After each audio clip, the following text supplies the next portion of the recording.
Fala galera, as ações do Bradesco sofreram uma desvalorização após a divulgação do seu resultado. Por este motivo estou trazendo a análise de 6 educadores financeiros e posteriormente a minha análise.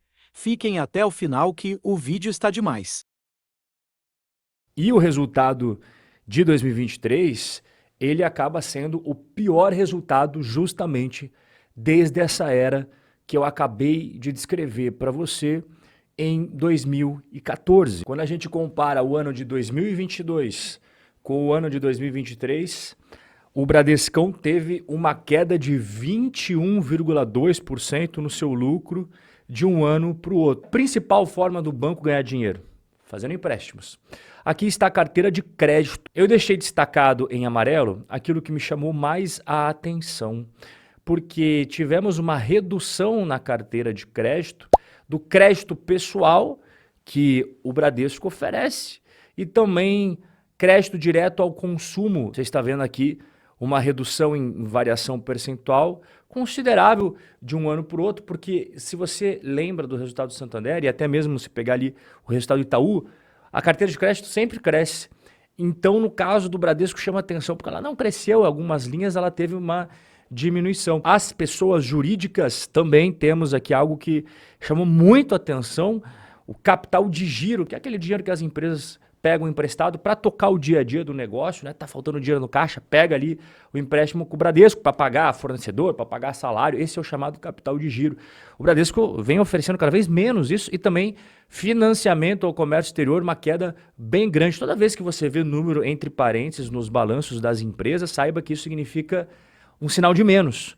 Então, é uma variação negativa. Quando você soma toda a carteira de crédito, pessoa física e pessoa jurídica, teve uma queda de 1,6 pontos percentuais de 2022 para 2023. Isso é muito raro de acontecer nos bancos brasileiros. Significa que o Bradesco deu uma pisada bem grande no freio na concessão de empréstimos. E quando a gente empresta dinheiro, não é todo mundo que vai pagar. E os bancos sabem disso melhor do que ninguém. E é aí que entra a chamada despesa com provisão para devedores duvidosos. Em outras palavras, o Bradesco faz uma provisão, como o nome diz, daqueles caras que ele acha que vai dar problemão, que vai acabar dando um calote aqui. Então isso acaba entrando como uma despesa.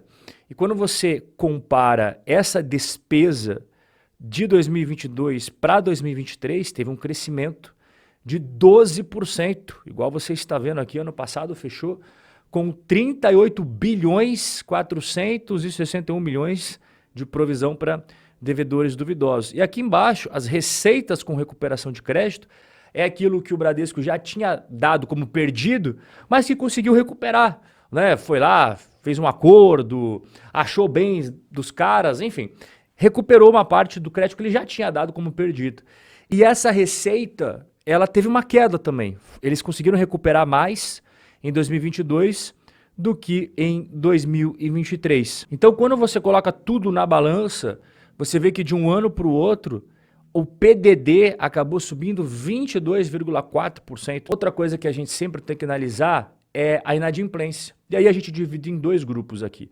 O pessoal que está devendo 2 semanas até 3 meses e o pessoal que está devendo mais do que 3 meses. Começando com o primeiro grupo, aqui você está vendo em roxo, pessoas físicas, em cinza, micro, pequenas e médias empresas e em laranja, as grandes empresas. Aí quando você faz a média, dá o total, que é esse vermelhinho que você está vendo aqui na tela. Então, comparando com a inadimplência aqui, ó, em 2022 com 2023, você percebe que teve um crescimento. E quando a gente passa para acima de 90 dias, é as mesmas linhas aqui, as cores representam as mesmas coisas. Aqui fica mais evidente ainda. E esse tipo de indicador é o mais perigoso, porque o cara que está mais de 3 meses sem pagar, acendeu uma luz piscando muito forte ali, de que você vai ter um grande problema com esse cara, né? No começo de 2022,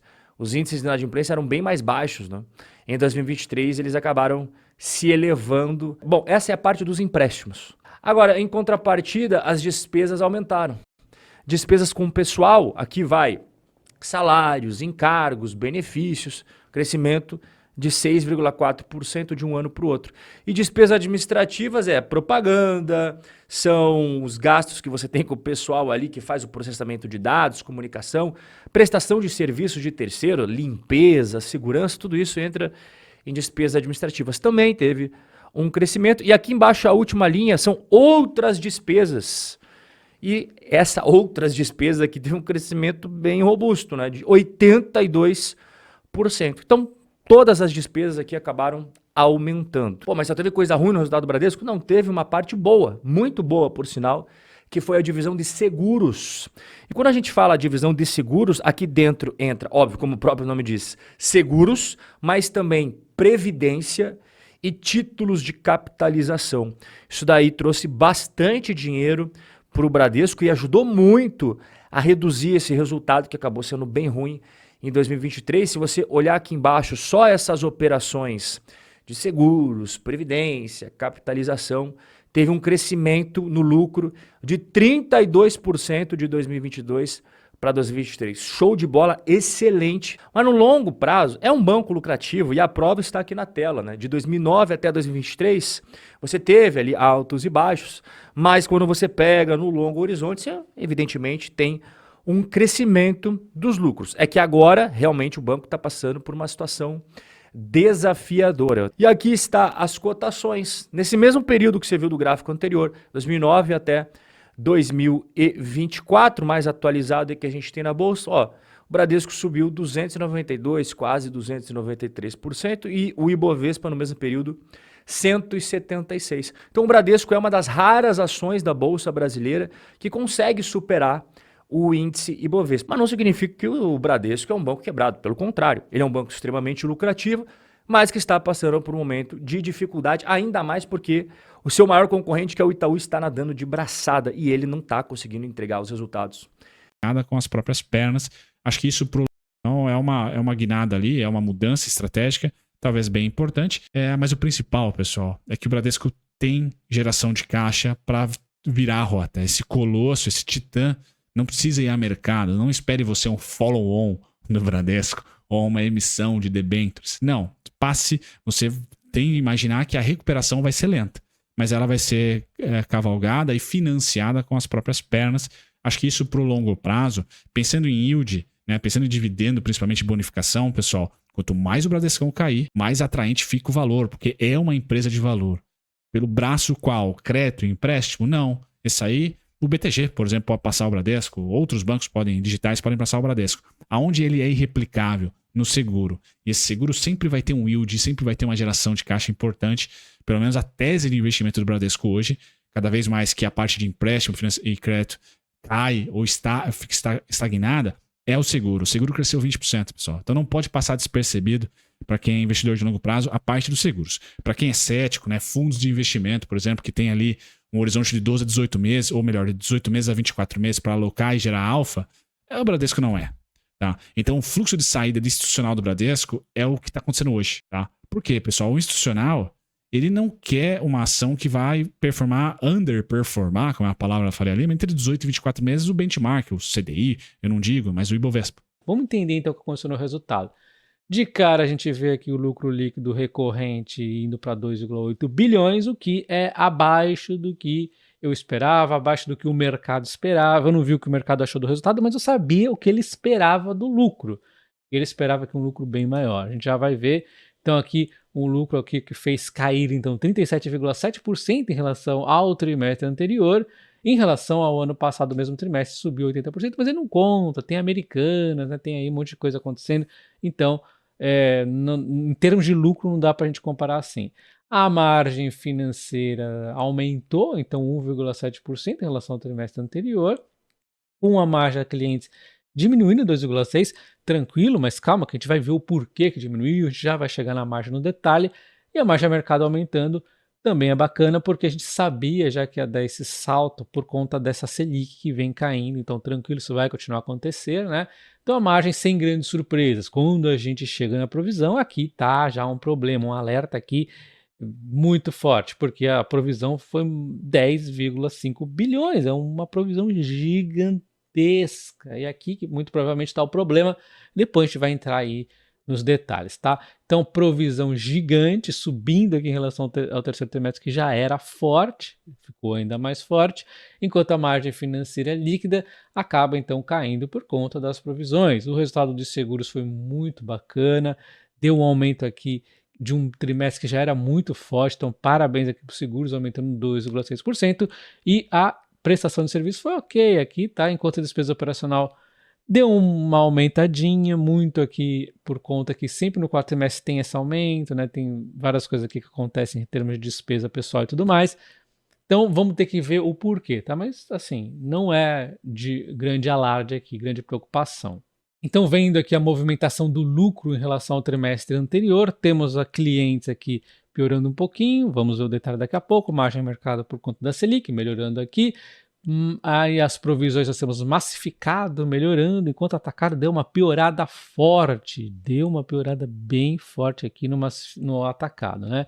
Uma provisão porrada, que já vinha de um trimestre forte, enquanto aqui a prestação de serviços ok, despesas aqui deu esse aumento, mas é porque a comparação com o terceiro trimestre sempre acaba dando esse salto aqui, né? Mas é normal, a gente tem que ver o detalhe, né? Eu achei que foi uma aumentadinha um pouco forte, mas vamos dar aqui margem ao erro, né? Enfim, outros aqui acabam aumentando, e aí nós temos então este lucro chegando a 2,8.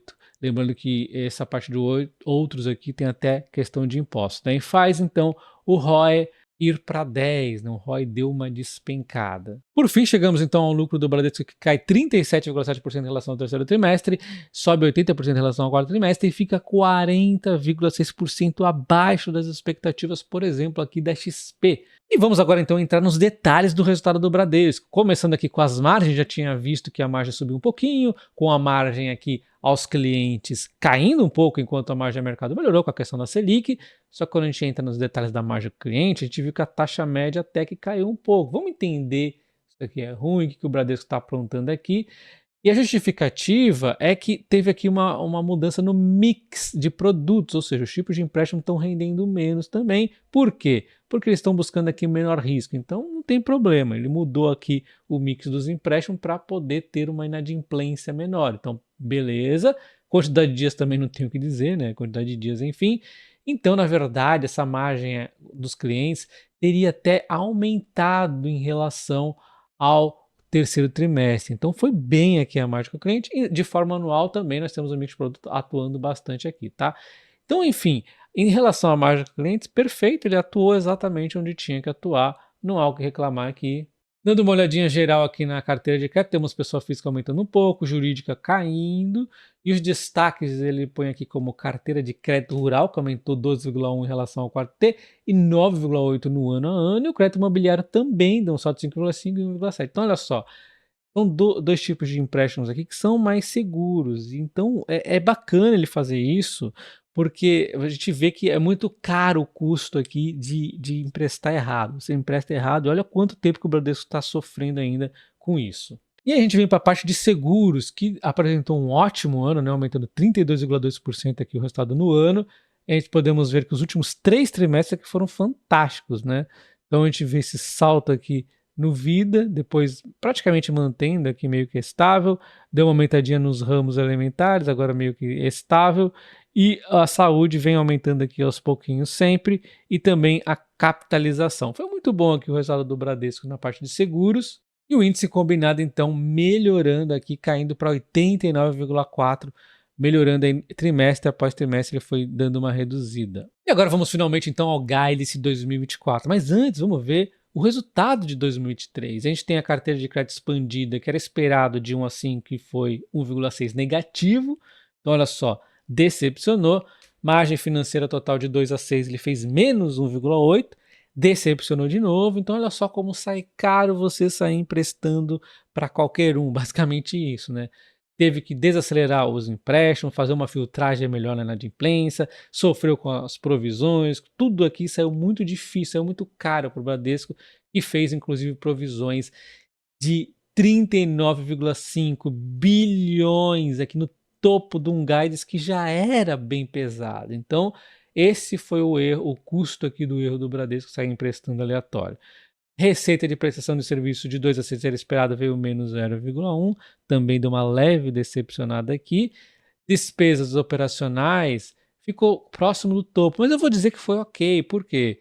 Porque nós tivemos ali uma justificativa. Então foi bem tranquilo aquela despesa operacional.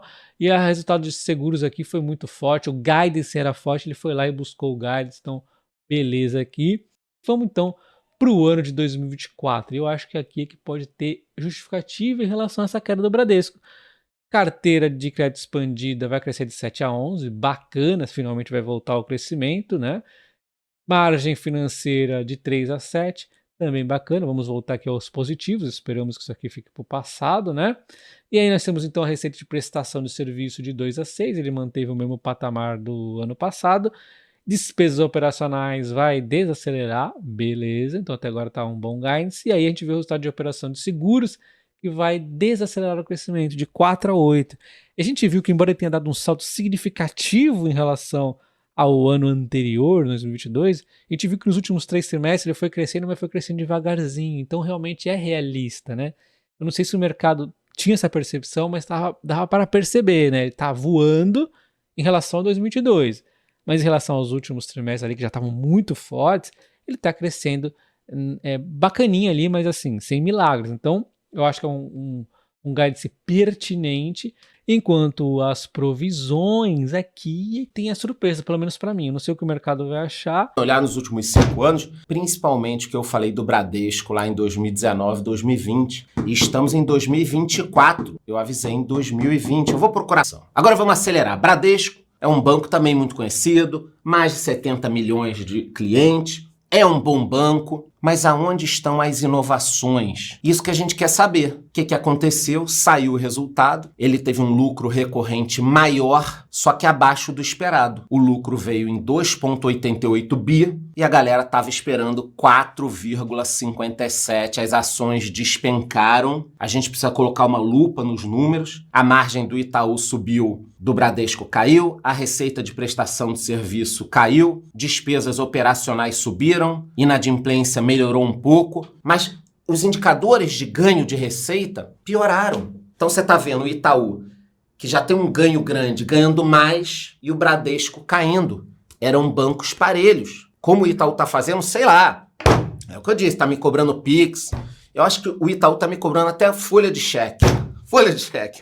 Mas está fazendo dinheiro. O Bradesco não. A gente pode ver que o retorno deles caiu. Então a situação aqui é complicada, deve estar um clima ruim no banco, que trocou algumas áreas, e a carteira de crédito com uma queda de 1,6 ano contra ano. Como é que você vai melhorar a receita, rendimento, tudo, se você tem uma queda em algumas áreas? Esse é o grande problema. O dividendo também teve uma queda ali no início do Covid, mas o Bradesco pagou um pouco mais. Lembrando que as ações caíram muito. Então foi um baque no Bradesco, esse resultado. Eles estão com um plano para fazer uma virada, mas esse plano tem que virar realidade. E com a queda das ações do Bradesco, o BTG superou o banco em valor de mercado, algo impensável há 5, 10 anos. O Bradesco já promoveu mudanças, trocou até o CEO, então eles estão passando por um processo de reestruturação, cara.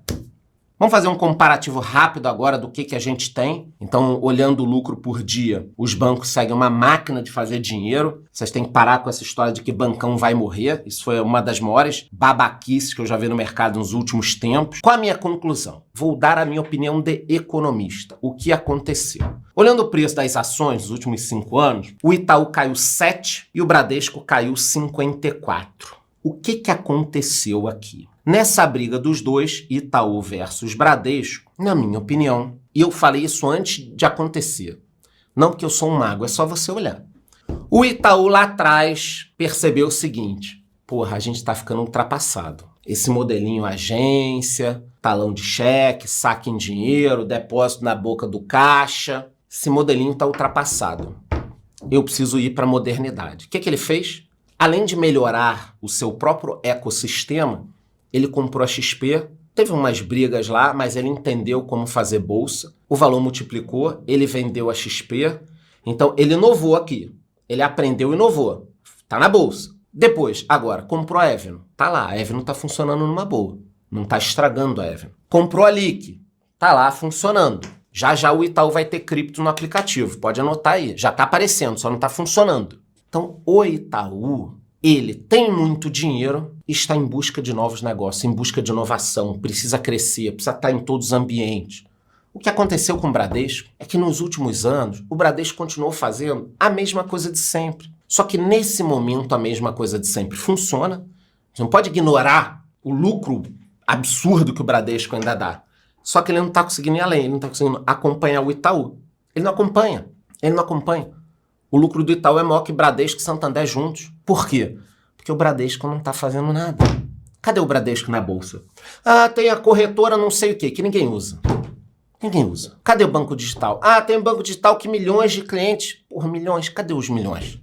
É quase um chamado. Bradesco. Porra, acorda, cara. Vocês têm nome, tradição, dinheiro ilimitado. Que porra de resultado abaixo do esperado é esse? O Bradesco tá parado. Mas se quiser se mexer, ele dá um pau em qualquer um. Tem que querer também. E tem que deixar as empresas atuarem sozinhas. Tipo, vou dar um exemplo aqui. Bradesco comprou o C6.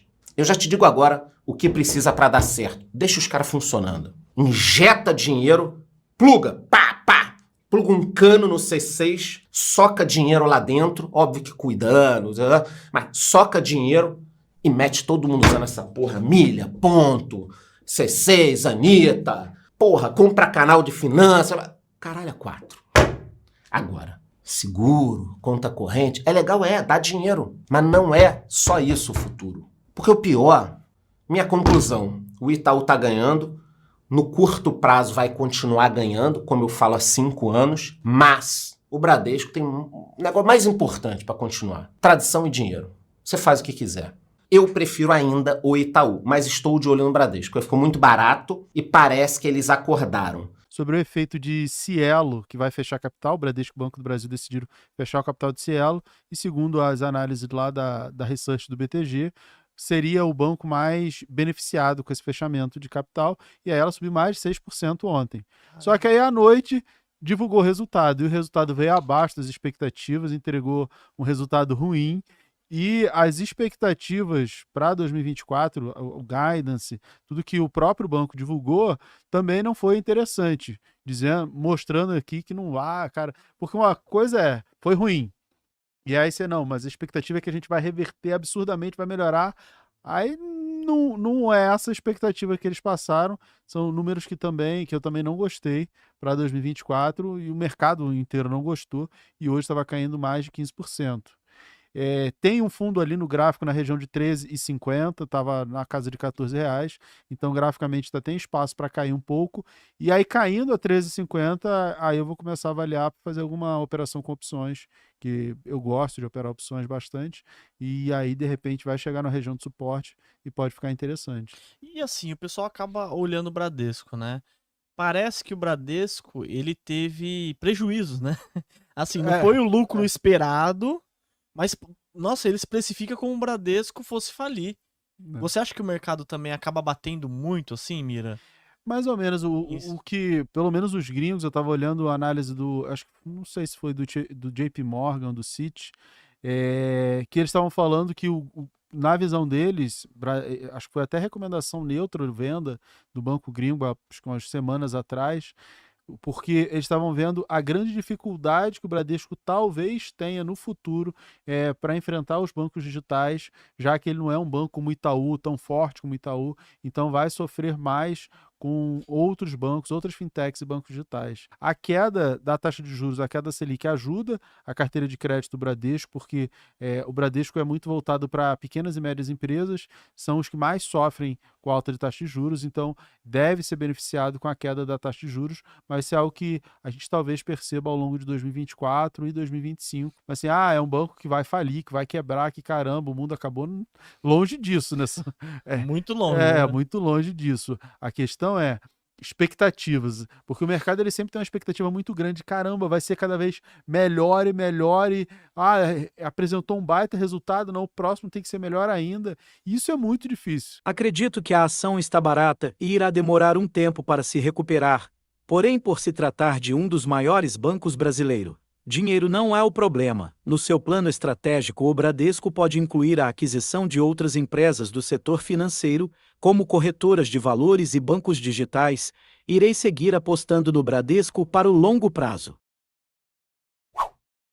Não se esqueça de se inscrever no canal, deixar o seu like, ativar o sininho de notificação e compartilhar o vídeo.